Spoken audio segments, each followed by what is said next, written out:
So we are re-record. We are not necessarily re-recording. We're going to be doing the proper dive for our May 2024 top 30 list. As Chris and I, we did this show on Sunday. We talked afterwards, and with Brandon on there too. That's kind of a new element. We get questions, get thrown off everything. So we have to record this without doing live element because that way we're not as distracted and we can kind of get down a little bit. We can further, as you said earlier, pontificate some of and going a little bit deeper on how our top 30 was created for this update. Yeah, we've done this before where we just kind of like to go through the list and do basically an audio version of the scouting reports, right? Just basically you can hear what you might read at the site. It's not going to be as in depth, but basically why these guys are ranked where they are and what we like about them and what they need to work on. Just Yeah. figured it would be a nice supplemental audio piece. Oh yeah, because the supplemental audio portion of this all is just simply because we're also are in the process of updating our reports as well. And we have a list that's going out as the week goes on. So without further ado, though, because I do, there's a couple of nuances, especially with the 30 through 20. It was like a hodgepodge, which we'll get to in a second. But there was a couple on the top too where I thought it was interesting where the differences on our individual lists were between 30 and 20. I think the top 10 overall consensus wise were across the board about the same. Yeah. But it was that 20 to 30 gap between all of us, Chris, where we had a big difference, I think. Yeah, that's a good call. And that's kind of a reflection of the state of the system, right? That there's a handful, a dozen players that we all kind of agree are deserving of being highly ranked. And then after that, it's kind of personal preference and what you like in players and who you think you can prove. And we had the discussion the other day about, production versus tools and potential. And we all think differently. And again, like if you didn't listen to that other one, we had 5 of us create a top 40 list, and then we compiled those together and took the averages and found the top 30. And we actually had 31 players who made at least 4 of our lists. So that's the list we went with. So yeah, that's just the way, like I said, that's the way the system is right now. There are a bunch of kind of players in the lower minors with some interesting profiles, but we haven't seen much of them at all yet. And so we're just kind of throwing them in there as upside plays, I think, for the most part. Yeah, especially on my end too, some of the Latin players that are started off pretty well in the FCL, and so right now Lakeland's kind of just really kind of loaded, and so let's go into that number 30 at Brett Callahan, who I believe leads the team in home runs. I believe. Yeah, I think he has 5 homers. He is their 13th round pick last year out of St. Joseph's, so it's another kind of Northeast kid. I've mentioned before, he kind of reminds me of like a left-handed Ben Malgiri as a outfielder. He's pretty tooled up. I guess the long-term question is going to be the hit tool, but you'll see bat speed. He's got good running speed. He's a quality outfielder. So yeah, I mean, it's again, the hit tool questions will follow him, and we have to see at higher levels. But right now, he looks like a potential interesting outfielder going forward. Yeah, I definitely like his swing. It's a quick bat through the zone, and so yeah, you want to see how he's going to fare up against better pitching. But right now, he's hammering everything. He's doing what he's supposed to do, and following that kind of northeastern philosophy where the Tigers have been. Luke Gold comes to mind. Malgeri comes to mind. So they've been scouting the area quite a bit heavily throughout the last 5 or 6 seasons. So that leads us to number 29, Andrew Magno, who has gotten some velocity, according to one Lynn Henning, that his velocity is increasing. We were looking at the numbers a little bit, but its overall shape of his breaking balls and make him a very valuable reliever. Yeah, he recently got bumped up to Toledo, and the first couple outings there haven't gone great for him. But we've always liked his kind of unique arm slot for a left-handed pitcher. It's like you said, it's low to mid 90s velocity, along with a couple of different breaking balls that are interesting. And the key for him has always been to throw enough strikes, and he has so far this year in Erie. It's been a little bit more bumpy on his road to Toledo, but there's a viable MLB reliever in there, I think. Yeah, especially with the way you were talking about the way his angles, it comes at you. And number 28, which was a little controversial, a little bit in some sense, because Christian Santana has been. I didn't have him in my top 30 because not because of the batting average, because he's off to a rough start. I understand why, because he looks like a major league player, but identifying the strike zone is still an issue for him. And what I mean by that is, yes, he is drawing walks, but then he has those games where he looks really good, 2 or 3 hits, and then he'll like hit a bomb out, just like in this clip. But then Chris is still like he's just the consistency has continued to plague him. Yeah, and honestly, like I kind of was in agreement with you. I think I put him at 30th on my list just because it was like I want to give him a chance to maybe prove something this year. This is his third season in Low A Lakeland. He's got power.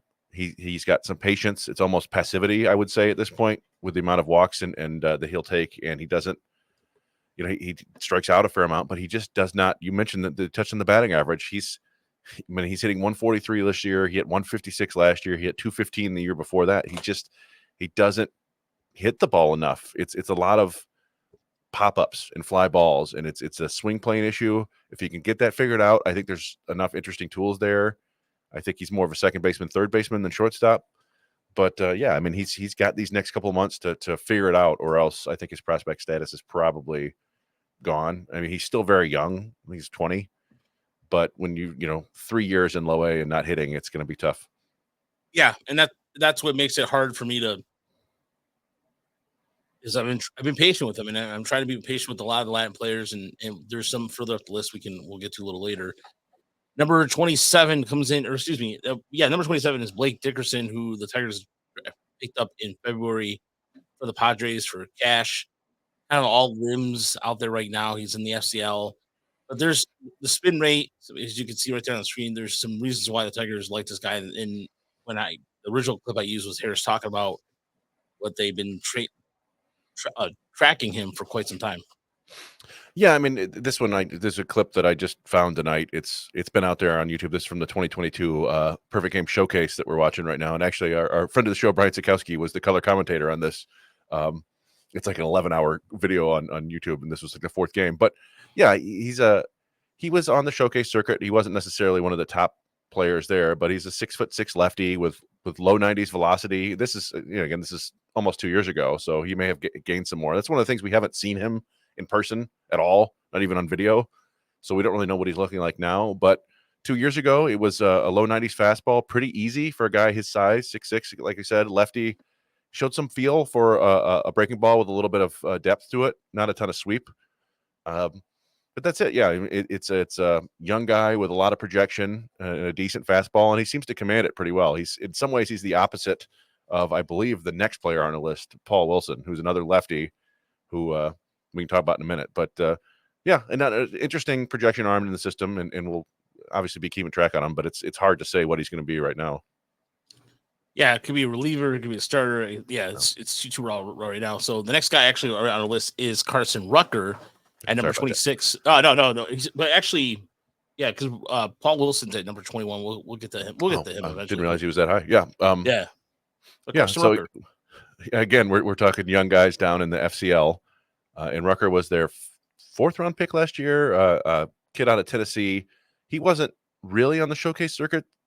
He was known, but he wasn't. I don't know. It was just one of those kids who didn't participate in all the All-Star games. So he was a bit of a surprise. But third baseman, shortstop with some power potential, and he's another guy that we haven't seen a ton of. With the clips we're showing right here are from the FCL last year, and just in those small clips, what we saw was some ability to track the breaking ball, some ability to hit the ball the other way, and then he caught a couple pitches and hit them deep. So. Yeah, not a ton there, but you're banking on the power production and staying somewhere on the left side of the infield. And speaking of the left side of the infield, Isaac Pacheco, who has been kind of a Jekyll and Hyde situation, where you see the reason why the Tigers drafted him, just in terms of the potentials there. He's got the good defensive, he's been playing pretty good defensively until the season a little bit, but I don't know, this is where I have an issue with Chris. It's just again, whether it's just a mental thing or just he is what he is in terms of just at the plate where he just can't put together consistent at bats. Yeah, and that's it's been swing and miss with him as a big issue, and it's disappointing because 2 years ago we saw him come up at the West Michigan at the end of the season and looked very promising, and then last year was a really tough season for him all year, and he got off to a really rough start this year too. It seemed like he was heating up a little bit, but then back down again last week, and that's part of that is the ups and downs, and I don't know, like there's a lot of reasons to say I just don't think it's going to work for him. But we've been doing this long enough to have experience with guys like this before. We talk about Winslow Perez and Parker Meadows, guys who spent multiple years in the low minors and didn't seem like they were going to figure it out. And then eventually something clicks, and you're kind of holding out hope for guys like Pacheco and Santana and some others on this list that those tools eventually come through and they figure things out. But that's kind of where it is right now. But for production wise, he wouldn't be on a top 30 list, but we're still doing some projection there. Yeah, and not to mention too, he's relatively young as well, so that gives him that ability to still have time. And next up, number 24, Dylan Smith.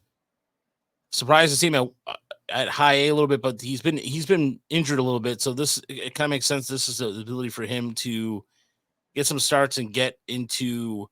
Hopefully, the Tigers use him in some way, shape, or form. But with the Tigers, the pitching development as of late, I think there's still time for them to find a use for Smith.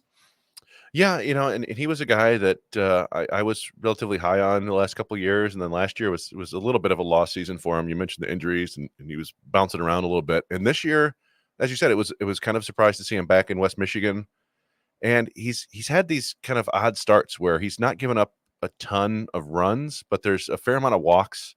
And when he's not walking guys, it's a fair amount of hits. But there are always some strikeouts too. So I don't right now.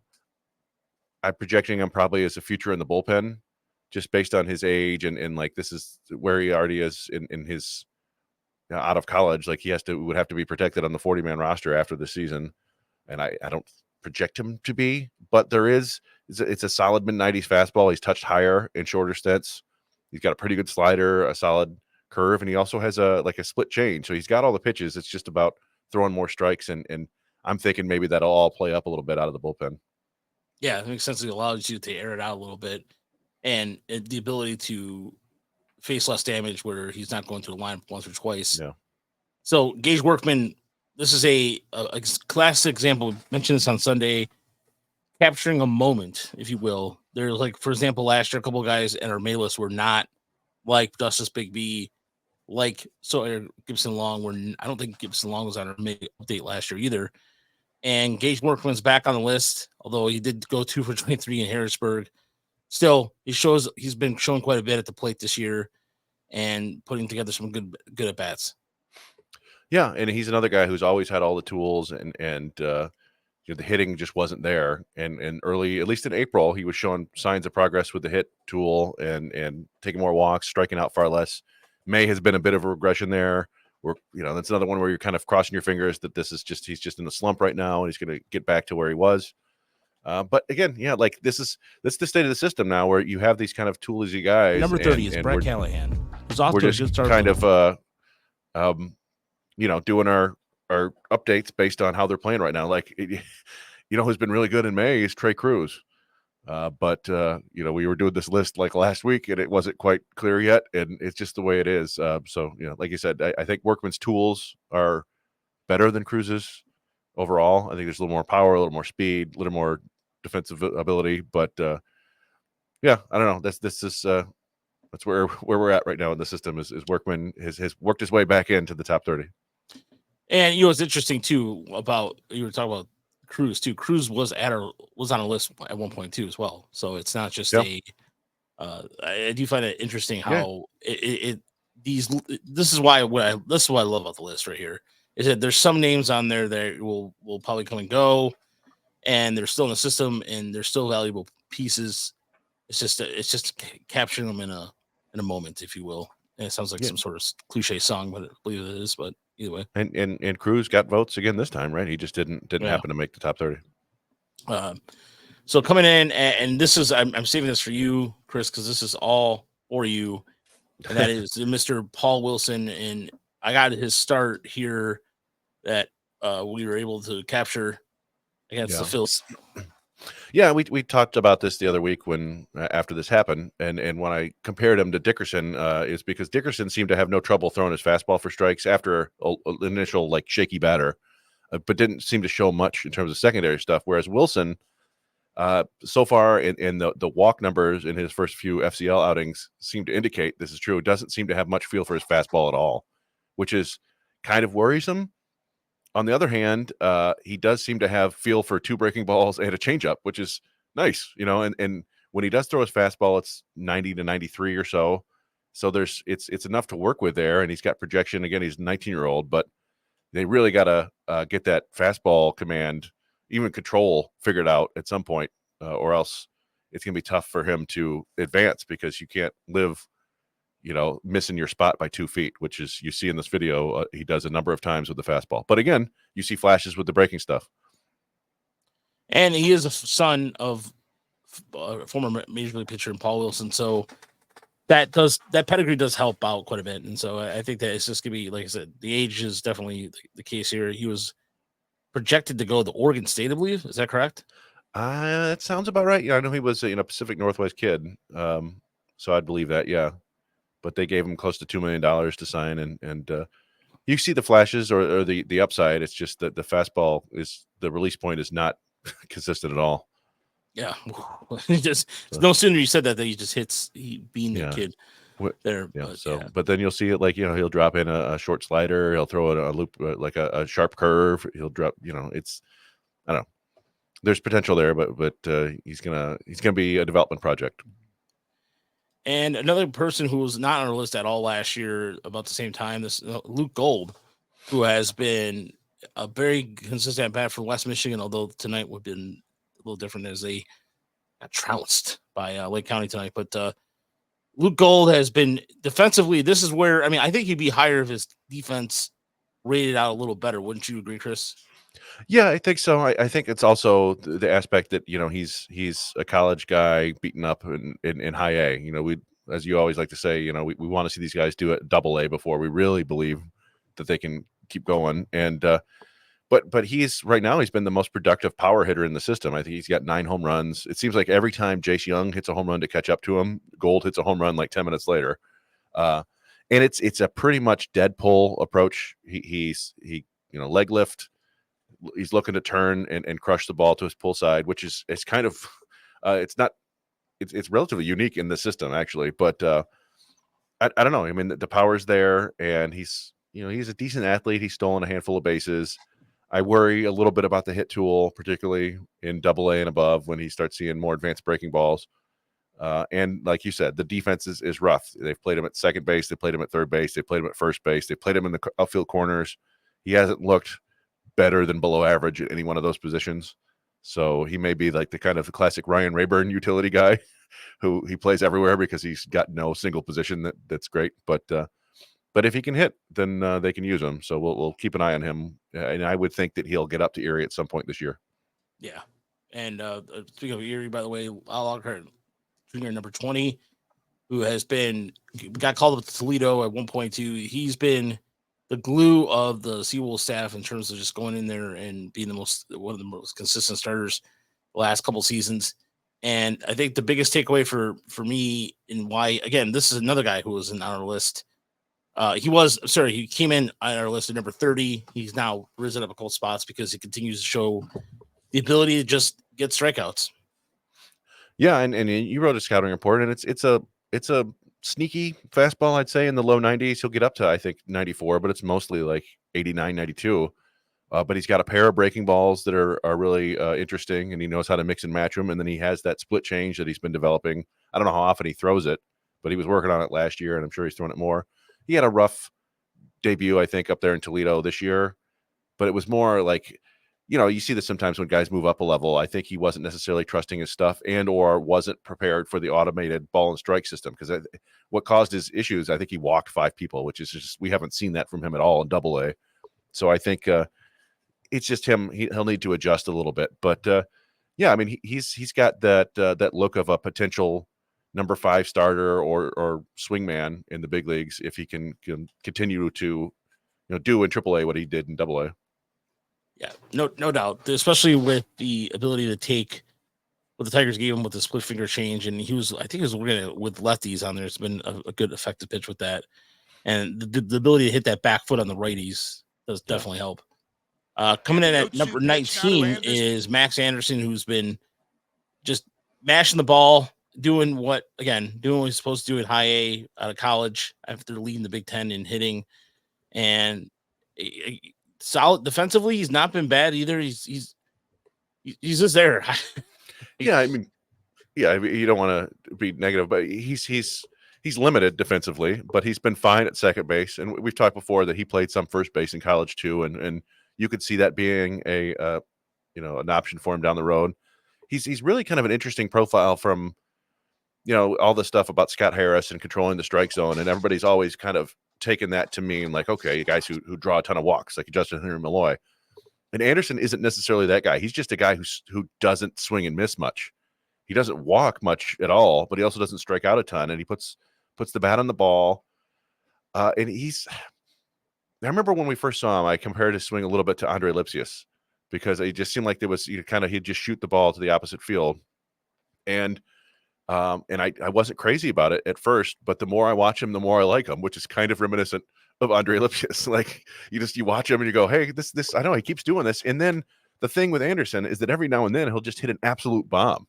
He hit a home run the other day to dead center that was like 30 feet up the batter's eye.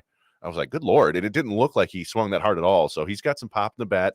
It is still a kind of a up the middle opposite field approach, which we've seen with a couple other guys in the system. And I don't know how well that'll work as he climbs the ladder, but the bat to ball skills are real, and the offensive potential seems to be real. And I think that he's another guy that'll probably move up to Erie a little bit later in the season. Yeah, same thing with number 18, Roberto Campos, who has been had a couple of hits tonight too. He's been hitting the ball better. His ground ball rate, his fly ball rate has increased, and he's getting where he is getting the ball in the air more. Their line drive. There's been a lot of good things about Roberto Campos that you may not see on the batting average, but there's just little things he's doing to overall, even defensively, he's been getting better for the Whitecaps. Yeah, like I think that's one of the ones that we talked about on the show the other day, where Brandon was mentioning like the process seems to be in place, an improvement, and even if the results aren't necessarily there, you're seeing some of the underlying stuff that we want to see. You mentioned the ground ball rate is down, strikeout rate's up a little bit, but that was I think partially because he just had a brutal week last week, which sometimes happens, right? 14 strikeouts I think in 1 week is tough, but he was playing pretty well before that, and this week he already has four extra base hits through 2 games this week. 2 doubles yesterday, a double and a triple today. Like he's hitting the ball in the air more. He's driving in runs. He's turned into like a pretty aggressive, smart base runner. Like he might be average underway, but he's aggressive and he's quick out of the box and he'll steal bases. And as you said, the defense is getting better too. So he's turning into a better overall player than he was last year. And he feels like one of those guys who might be able to take off. You just want to, relax a little bit and let it play out and see it happen. But there's a reason he's among like the group of guys that were kind of, tools over production. He's the highest because I think he's shown more. Yeah, people are obsessed that he's been there in West Michigan for almost 3 years, and it's like, guys, he just turned 21. I mean, I don't know. I don't think he is 21. There's just either way, he's still young for his age for that level. Yeah, and he was there all most of last year. And until he got injured, and just this year, it's really only been like a little bit more than a year overall. But it just feels like it because I think we pushed him up pretty high. We had him in our top 10 around this time last year, and it was probably a bit too aggressive. And I'm sure that'll happen again this year with somebody we've moved up. Well, I mean, it comes to the case with number 17 and Dylan Dingler, who, Chris, there's a lot there to like. There's just in terms of there's been talk about him. Henning mentioned in his article about him possibly getting an opportunity at some point, and rightfully so. I think the defense is there. It's the pitching staff's completely different when he is behind a plate, and his ability to command a game is there. But the strikeouts are still somewhat of an issue. However, the fly ball rate in terms of hitting the ball harder, his hard hit rate contact is increasing. So there's some things there that that are favorable for him. Yeah, and I've been down on Dingler for a while, and we've talked about it. A lot of it is kind of the streakiness and in games where he'll just look completely lost and strike out 4 times or whatever. But we've never had any questions at all about the defense. And you talked about it. Pitchers love throwing to him, and he's a great guy, defender behind the plate, and that's all you really want from a catcher. But we are seeing a little bit more contact now. The walks are down, the strikeouts are down, which is you'll take one for the other, I suppose. And he still hits the ball really hard, and so there's some power potential there. And I just think he's getting closer to realizing that big league backup catcher role. Maybe as soon as next year. Carson Kelly's a free agent after this year. I could see him filling that role next year. This season, 0-1. Yeah, here's an example of kind of Dingler as it's just kind of his ability to the athlete part of it. You know what I mean? Like he's just the ability right here. I mean, he can steal bases a little bit. He's for being a catcher. He's not your typical catcher in that sense.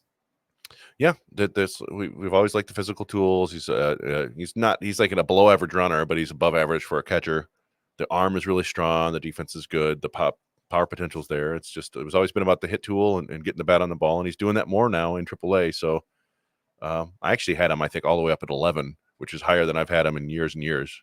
Not years and years, but several lists. Yeah, a guy who's dropped significantly on a list a couple times now is Wilmer Flores, who's on the IL right now.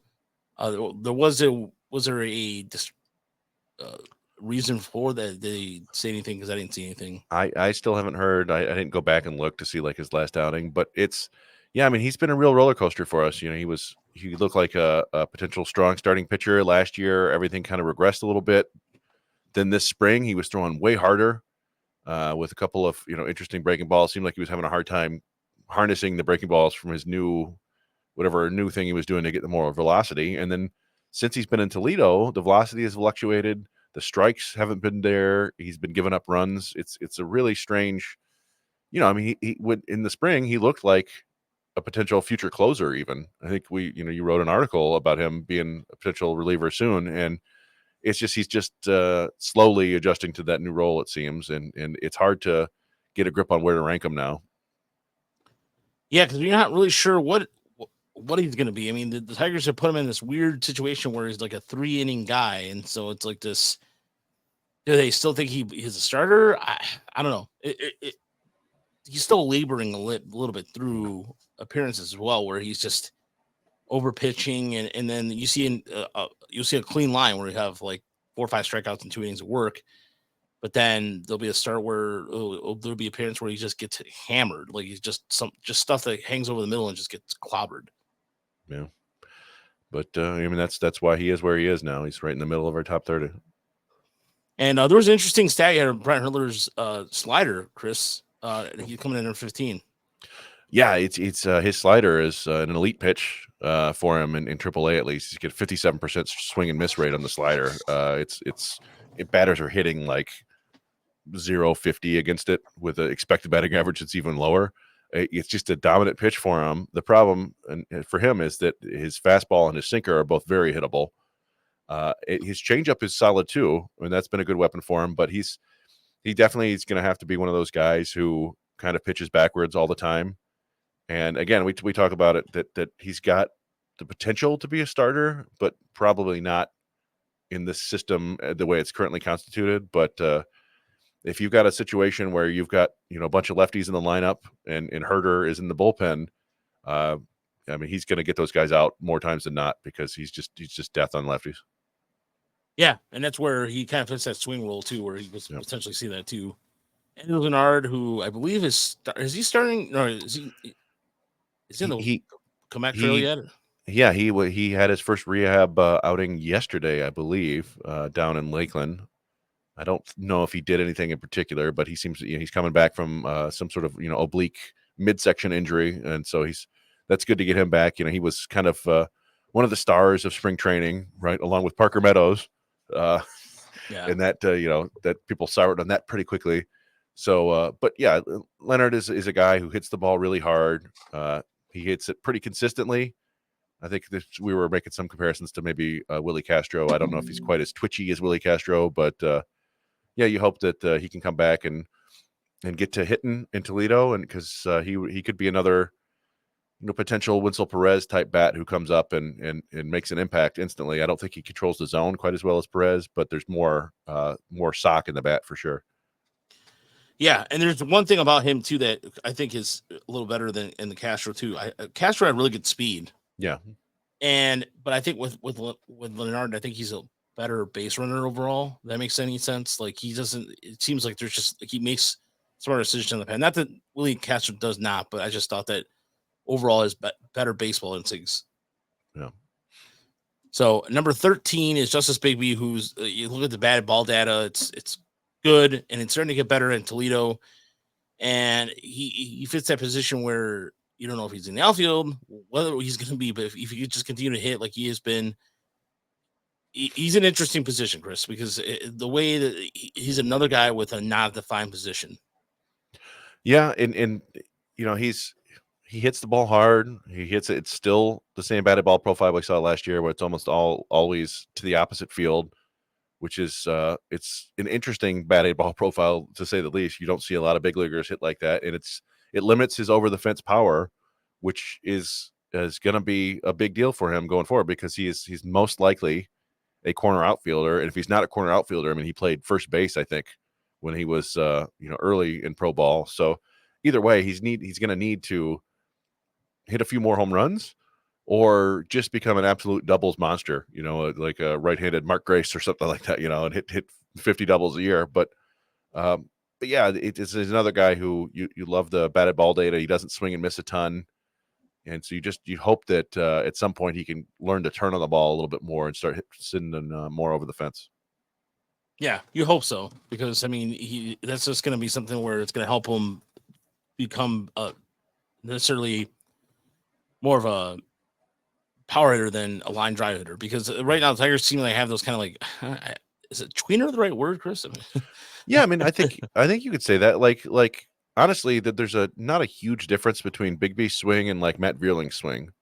And Vierling, you see that is a tweener because he kind of produces like a center fielder, but he's best as a corner outfielder, and that's yeah, I mean that's kind of the way Bigby is trending, but he doesn't have the athleticism of Vierling, so that's he's just going to need to hit more. He's got it in his bat. It's just a way to he got to figure out a way to meet the ball out front a little bit more.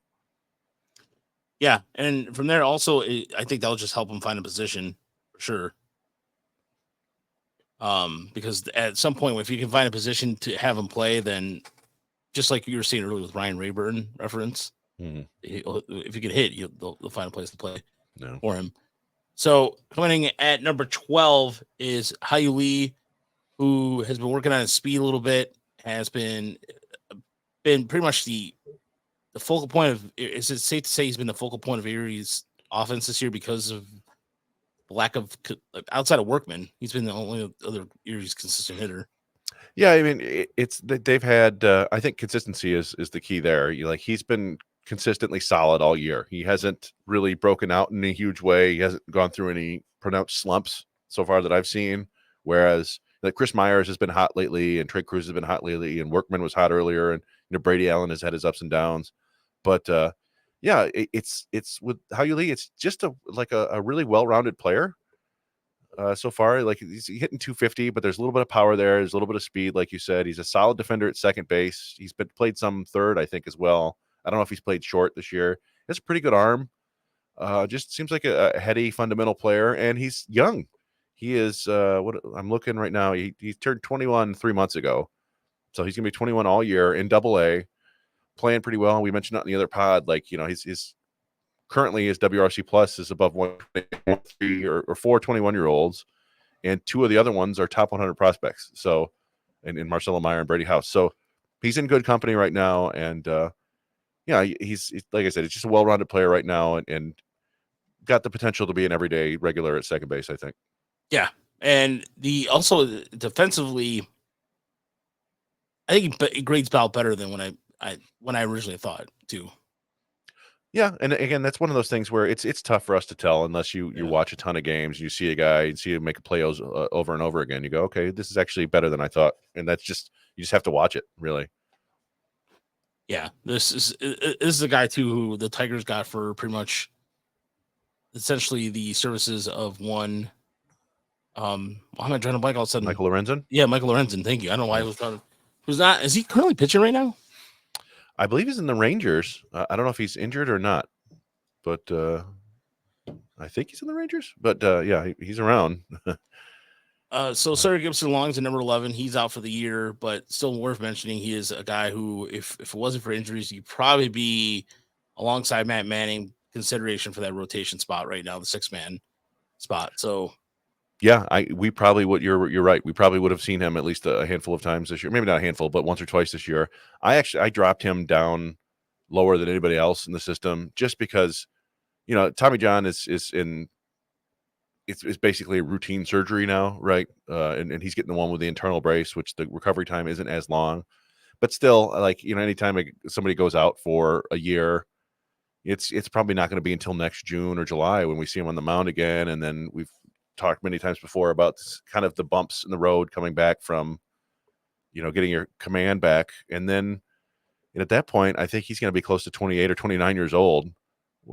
And so I just dropped him a little bit just because I need to, wait and see. But yeah, like you said, had he been healthy, he would have been in my top 10. He may have been the top pitcher in the system to me just because of what he came up and did last September.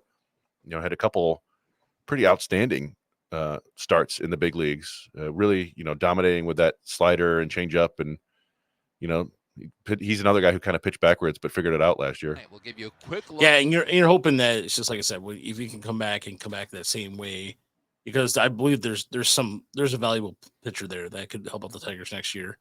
And coming in, so we're at the top 10 now, and Jaden Hamm jumps up from literally nowhere to top 10, probably the biggest leap we've ever had on this list. Am I assuming that correctly, Chris? I would say, yeah. Big B and Gibson Long made big leaps last year, but yeah, this is a guy that you liked him immediately last year, but he only had like 9 or 12 innings or whatever, right? It was tough to know when you're a college guy and you're coming into pro ball and you're facing these, it's younger kids. But yeah, from the outset, we got good reports. We got him. There were good reports on Baseball America about him on the backfields, and he's just been dominant through, I don't know, what, 7, 8 starts now in West Michigan. Almost never gives up runs, almost never walks anybody, strikes out a ton of people, and the stuff looks good. It's we talk about it's a 4-pitch mix. It's a fastball that's like 91 to 95 with a lot of ride at the top of the zone, decent slider, decent curveball, decent changeup, and yeah, he's been a lot of fun to watch this year. Ever since I saw him in Lakeland last year, when he made his first start in Lakeland, it was just something.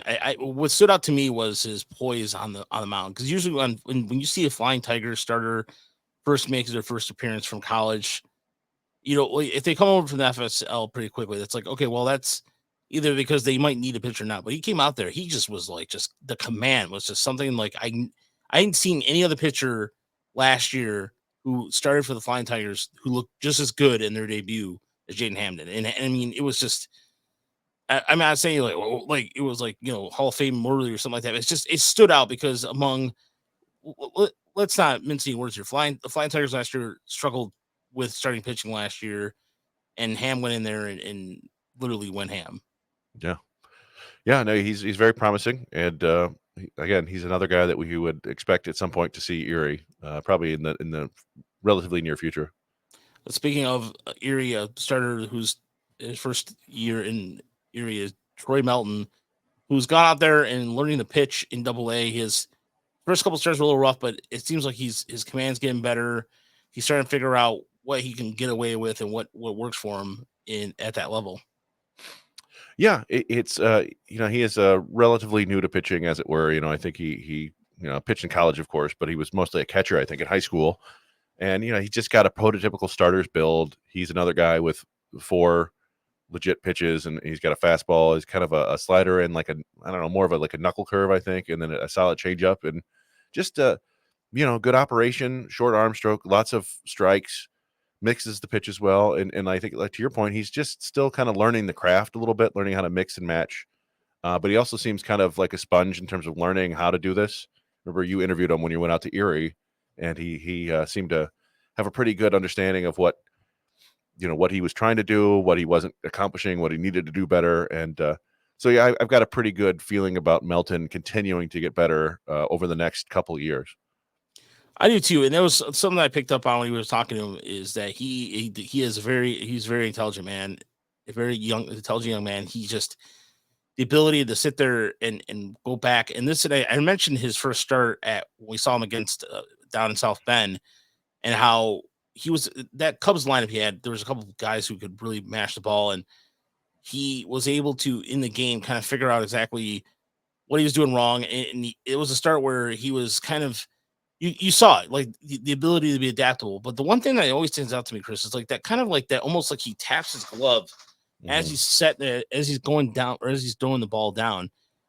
That it's just almost like it's almost like he's like pausing, and it's something to me is that unique because I don't really see that very often. Like just kind of like that as he raises his hands and goes I, I I think drive for down. him, he was a guy who changed his arm motion as a senior at San Diego State, I think it was, and he used to have a longer arm motion, not quite as long as Jaden Hamm's, but it was longer. And I think that tap is part of him keeping that shorter arm motion, which gives him more deception.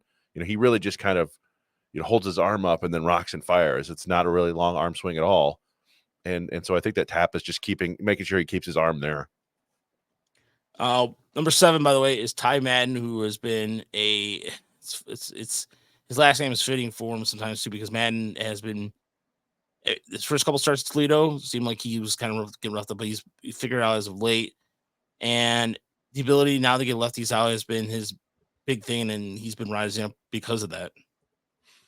Yeah, he's another one of those guys that it feels like we've been waiting on him forever because he was an advanced college arm coming out of the draft a couple years ago, and he spent parts of 3 seasons in Erie, and he finally made it up to Toledo this year. And he's had, he got roughed up in his first outing, then had a couple nice outings, and in his last outing, really struggled. And part of that is just working your way, like you were saying, figuring out the level.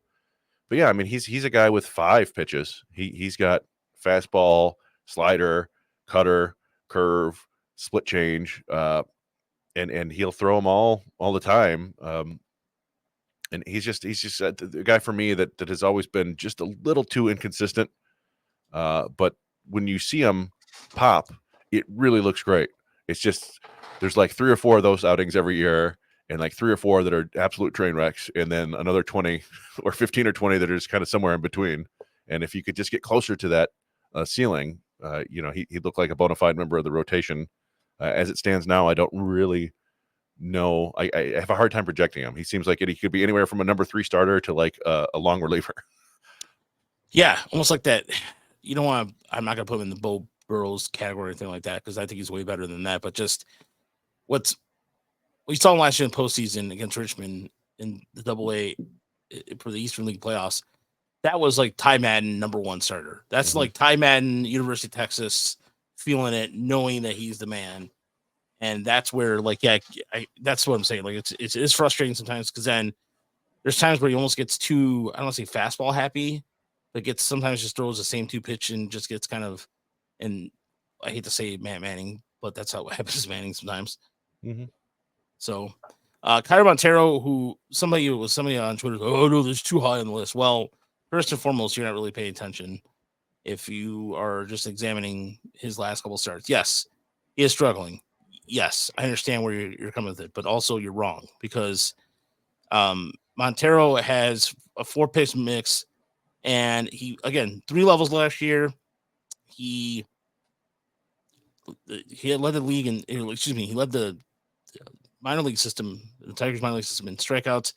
The stuff is there, Chris, and just the simple just translated for him to make it better for him to understand it, made him a different pitcher. But overall, there's a lot to still like about Montero, and I really think he could. But same thing, like Madden, he could be either a starter or a reliever in the major league level. Yeah, I mean, I think most of his struggles right now are kind of related to command rather than anything else. Like you touched on it, he's got it's a legit mid-90s fastball. He doesn't miss a ton of bats with his fastball. Not many guys do. It's just not one of those explosive riding life fastballs. But the velocity is just fine. and he can locate it pretty well. And then he's got two distinct breaking balls that are both pretty good, and they work off each other because they got kind of the same shape, but one's harder and spins, and the other one spins more, if you will. And then he's got a pretty good changeup that he needs to throw more, I think. I don't know if he's just not comfortable with it, but like you said, yeah, it's a legit. He's just another guy who probably is going to have to pitch backwards a little bit. But yeah, they're 4 average to above average pitches, and it's just about throwing quality strikes and not having the pitches drift over the heart of the plate, which can happen to him at times. And we see that with guys with high spin breaking balls a lot, where they can just be harder to land where you want to, and they end up floating towards the middle of the plate. But yeah, I mean, he's a guy. He would be the next up if they need an emergency starter, I think, at this point. But he would also possibly be the next up if they need bullpen help. So Yeah. they're certainly still developing him as a starter because he has more upside in that role. But just like he could be effective in either role, like you said. There's one thing I've noticed since his days at West Michigan, he has more balance coming off the mound versus. I mean, I think with West Michigan before, sometimes it's almost like he would fall. Yeah. But it seems like he's worked on his balance quite a bit there. Yeah, he still drifts a little bit towards first base. He's not finishing down straight towards the plate, but it's gotten better. Justin Malloy comes in at number 5, so our top 5 right now. And Malloy is just doing everything he can to get that attention down there. He's hitting the ball. Hard contact wise, some of the numbers were interesting because it wasn't as expected. He was injured, so that may have played a role with it. So that's one of the better eyes at the plate, good vision at the plate. But again, as far as playing the outfield or playing the infield, like a man with no position, but he is a guy who could see Detroit at some point this season. Yeah, and he's I think in a world where, like, if Mark Cannon were to go on the injured list, I think we'd get Justin Malloy as a kind of a right fielder, left fielder, or DH. There are a lot of fans who are like, why aren't they playing him at first base more? And who knows, we may see that. He may not have the hands for it. It's it's one of those things that the coaches there would know better than us. But yeah, I mean, he's a guy who he's just very productive in AAA. I don't know that he will ever hit for a terribly high average in the big leagues, but he's somewhere in that 230 to 250 range would be acceptable. And he's going to walk at a double-digit rate, and he's going to, run into 15, 25 home runs if he gets a full season of plate appearances. So, there's definitely potential there. It's just there's still a little bit too much swing and miss inside the zone, which is one of the indicators they like to see in the organization. But yeah, right now he's just kind of biding his time. He's a certain add to the 40-man roster at some point in the next year, and we'll see him, and we'll probably see him this year. But it's just they don't really have a spot for him right now, honestly. As much as that, people get upset and they're like, "Oh, this offense is terrible. Make room for him." It's like, well, okay, but who? Yeah, who? It's not the outfield that's the problem this year. I mean, you could make the case of Mark Cannon's numbers lately as of late, but yeah, he may be my bad tomorrow. Oh yeah, it would make a lot of sense there. Speaking of not bad at all, Tiger friend of the show, Kevin McGonigal, who we had on, who was our last interview we had on, coming in number 4, and McGonigal just hits. I mean, but the numbers, Chris, just the sheer numbers. Let's talk about this for a second. He doesn't strike out. He doesn't. I mean, when he walks, but just he walks more than he strikes out. He's got one of the, in terms of like, so I know we were talking about Colt Keith and him being so, like Colt Keith did a really good job of right away. Mm-hmm. Excuse me, just coming in and doing what he's supposed to do. But McGonigal, I think at this point of coming in, just starting out, is at a better pace than Colt Keith in terms of just seeing and hitting the ball. I know it sounds like a little much what I'm trying to say, but it's just McGonigal seems like he has more, like, with less power too. It's. I mean, I know that power needs to develop in order for him to be viable, but still, he's off to a really good start. Yeah, no, I think to your point, I think when you're basically saying, like, from a pure hitting standpoint, from controlling the strike zone, he's the best young kind of high school hitter we've seen in probably since Riley Green, and maybe better than Riley Green at least. He doesn't have, like you said, he doesn't have the power potential of Green or Keith, but just the pure bat to balls, getting the barrel on the ball, not chasing. He's been beaten a little bit more recently in the zone with pitches, but that's going to happen. There was an elevated fastball tonight. There was a good changeup in the zone. He's still facing professional quality base pitching for the first time, really. But yeah, just the ability to. I mean, that pitch that we just saw right there. This was a triple, I think, from last night. Yeah. And that was a high fastball, and he just kind of just it wasn't like super high, but he just adjusted the barrel and got to it. Didn't crush it, but he hit it right down the line. And he just, he sprays the ball all over the park, and just a good young hitter and a quality defender too. He's played shortstop, he's played second base. He's looked good at both positions. It's not a traditional looking shortstop, like at a big league level. Much more of a traditional looking second baseman. But if he keeps hitting like this, they'll probably give him chances. They'll make him play his way off a shortstop. So definitely, one of the more exciting young prospects in the system, and deserving of some of the top 100 praise he's been getting. Yeah, and at some point we'll probably see him in West Michigan, not too far from now, in the near future. The fans are already wanting that more than anything else. Jason Young comes in at number three. I think I had number 2 or number 1 on my list originally, but he's just biding time. Just biding time down in Toledo until they figure things out. I know defensively he has some struggles at third base. Second base is sound defensively, so he can't really just learning a new position still, but he is among the top hitters in Toledo in terms of hard hit contact and just distance, just doing a lot of those little things on the behind the numbers a little bit to make himself why he's so viable as a prospect. Yeah, he just kind of goes about his business. Honestly, like, it's kind of wild to think that they're asking him to play a new position for the most part. He's still playing some second base, but he's just going out, and he's gotten the strikeout rate down a little bit. He's another guy with just a little bit too much swing and miss in the zone. There's still some holes in his swing. You can get him with a breaking ball under the hands, but if you make a mistake, he is one of the best in AAA right now at punishing it, and he's walking at 15% clip, hitting for tons of power. He's not that far away, I don't think. I think just tightening up that strike zone a little bit and not swinging and missing so much in the zone. And then, like you said, it's a matter of like, where do they play him? Do they feel comfortable having him at third base right now? I think he's got 8 or 9 errors there already this year. I'm not positive it's going to work there, but they do know that he can play second base at an acceptable level too. So there's some versatility there. But he's producing, and he's looks like another potential average regular, maybe with a little bit more power than usual. Speaking of power, by the way, I put a couple things here with Max Clark at number 2. He is number 2, and I showed his speed. I want to show his ability to throw the ball as well, but the power too. But so Clark got off to a start where people were just kind of here's the throw right here. What a bullet too. That was a good throw.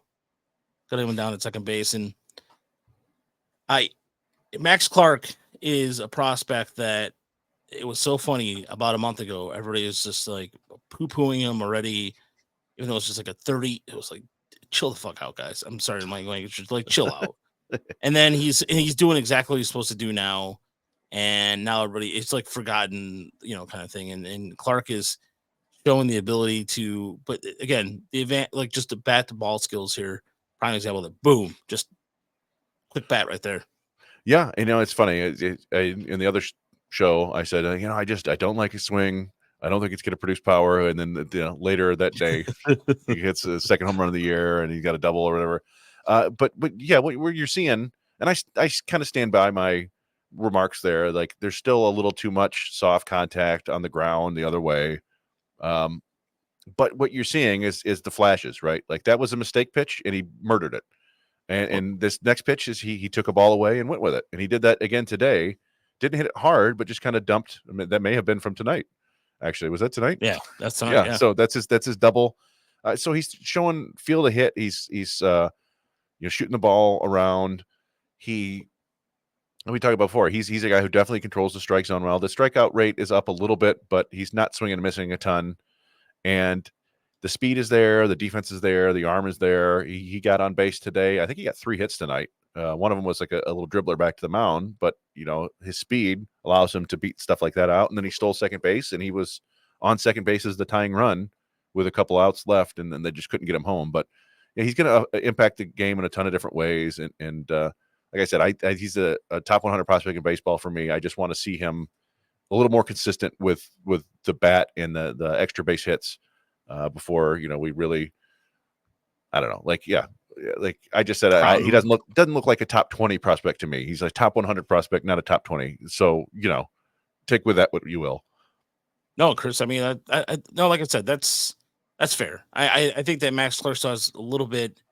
It is good to know that the Tigers are this is why you calm down when it comes to saying anything about players. Wait for it.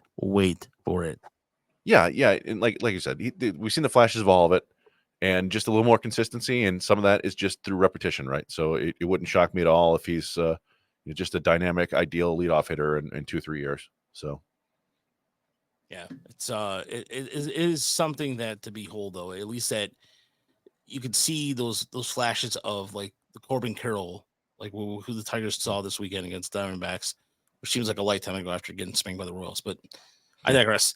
So number one, this is our first pitcher on our top 30. First time we ever had a pitcher on our top 30, number one.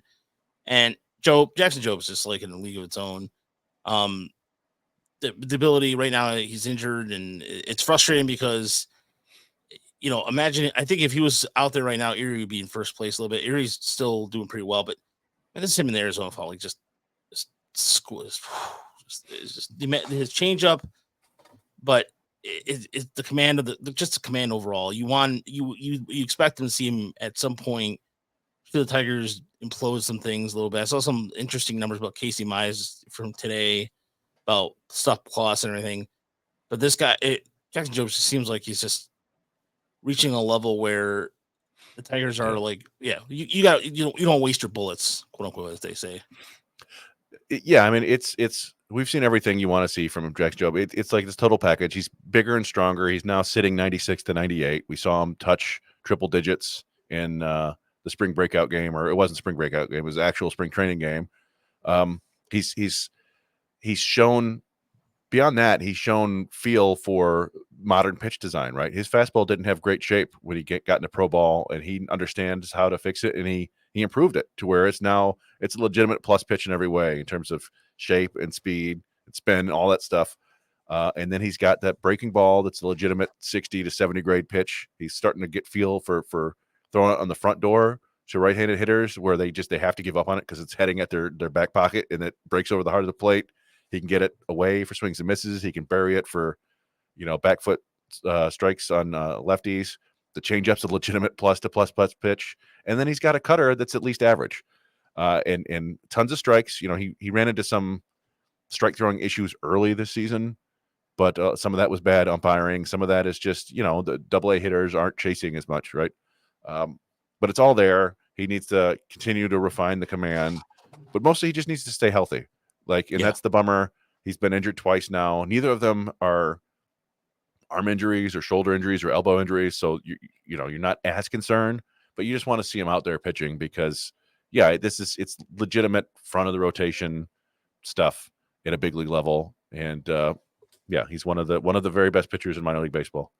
Yeah, we have the discrepancy to go from 98 to 83 to 81 like that. Just in that same sequence, you just watched right there. That was just an impressive example of commanding the top of the zone, change your eye level, and being able to just drop that in there with that kind of action. That's where you want to he should be at major league level at some point this season because of that. Just and I think the bad umpiring is the case with in AA because I've seen some games where the strike zone, like we're on the top of the zone, or even just right down the middle is not a strike for whatever reason. Like top of the zone or the corners, they've been really bad at this year in AA. There's been some really bad umpiring. Yeah, and it's we're hoping you don't want to rush anything with a pitcher, particularly with this hamstring that can linger, and then you have a setback or whatever. But I would imagine we see him back on the mound here in the next 2-3 weeks, and then hopefully back in Erie and possibly up in Toledo and then Detroit, because it's an electric arm. And, the way the Tigers pitching has been this year, they don't necessarily need him, but he would. I mean, he'd be the second most talented, if not the first most talented pitcher in their rotation. It's just your talent can only get you so far. You still need to learn how to pitch the big league level, and I'm sure he would take his lumps. But yeah, that's like I said, it's a front of rotation arm. Just keep him healthy, get him up there, and he's good. Yeah, no, he's really good, and so that completes our top 30 overview. Just kind of like I said, just going into a little more in depth as like I said, there'll be reports coming out probably, like I said, later this week or as of beginning of next week. Our guys are starting to work on them. I'm going to be working on some, and then I think Friday I'm going to head out to Erie for just one day to go check out a game, and then we're going to be hitting the schedule pretty hard. So visit us at TigerSentinelReport.com. Please donate. There's a donation button in the section in the in the description. Please go do that. Subscribe to us on iTunes or Apple Podcasts, or listen to podcast, Spotify, and please subscribe if you're on Twitter or X and you are. Here's the thing: we have people that retweet us all the time but don't follow us. I don't understand that. To me, there's no logic behind it. So if you're one of those people, to stop being weirdo, follow us on Twitter and at Twitter or X at Tigers ML Report, and our Facebook page too. We've been getting a lot of we've been getting some messages. I wanted to say shout out to Matthew and a couple other people who've been sending in messages to us. Thank you for the kind words about we did a whole thing about mental health crisis line available. It's important, and I'm glad that there's MLB's doing, like, there's a whole May is mental health awareness. So that is pretty cool to see. So if you're listening to this podcast 3 years from now, it may still still mental health month. Yeah. So it'll be interesting going back 3 years from now and looking to see who we're totally off on and who we were right on. Yeah. And it's always fun to go back and see your things. And I feel bad. Like you put together all these videos with narration and stuff. And did you ever put them out in any capacity? Should you just play them right now at the end of the show? I didn't. So I did narration for 20 through 10, and I didn't do it for 10 through 1 because I knew we were going to be doing this. Yeah. So I just thought that us narrating through this right now would be the best way to go about it. But I was just trying to use I was just trying to flex my graphic muscle a little bit for the future for the draft, because I think that's going to be ideal for the draft. But I still think you should play it. Play it now. Tack it on before the show. After I don't know. I feel bad. Like you did all that work, and it needs to be seen. You know what? I'll probably end up putting it on Twitter, because on Twitter we don't have a video limit, so I could just probably throw it out there tomorrow. So I'll probably end up doing that, or do it on YouTube. Either way. But thank you so much for watching, and we'll be back. So if you want to watch us live on Thursdays, we'll be doing Motor City Metrics episodes. The Tigers come back to town. They're off tomorrow, right? Or off Thursday? No, they play. They start their 4-game series with the Blue Jays. No rest for the team that just got swept by the Royals. And there's been talk about the Blue Jays trading Vladimir Jr., Bo Bichette, but something tells me that that's not going to happen. I mean, even if like I know that's gonna. I know Tiger fans are like, trade the pitching, and not going to happen. No, as much as unlikely. Yeah, unlikely. So all right, so we'll be immediately following the Blue Jays game tomorrow. As the Tigers are at the same point, we'll be talking the spanking of the Royals. I mean, the Royals did what the Royals are going to be a pain in the ass. They're just going to be, that's what they are going to be. They're just going to be a giant pain in the ass. Instead of pitching this time, they have a guy who exactly pitched like Cole Hamels today against Tarek Skubal. They did that. They did the side by side, and oh really? Yeah, the mechanics of him and Cole Hamels were identical. What's the guy's name? Cole Reagans. Yeah, Cole Reagans. Couple of Coles. A couple Coles. Yeah. Darnell Coles. Darnell Coles. Ooh, former Tiger third baseman from 1986. Yeah, no, I don't know. It's tough for the Tigers right now, but hopefully maybe some of these prospects we talked about tonight can help them in the near future. Yeah, call them up, as they would say. I mean, that's what fans say. It's just whether there could be the answer or not, we'll see. Until then, we'll talk to you guys later. Have a good night or afternoon, whoever you're watching this.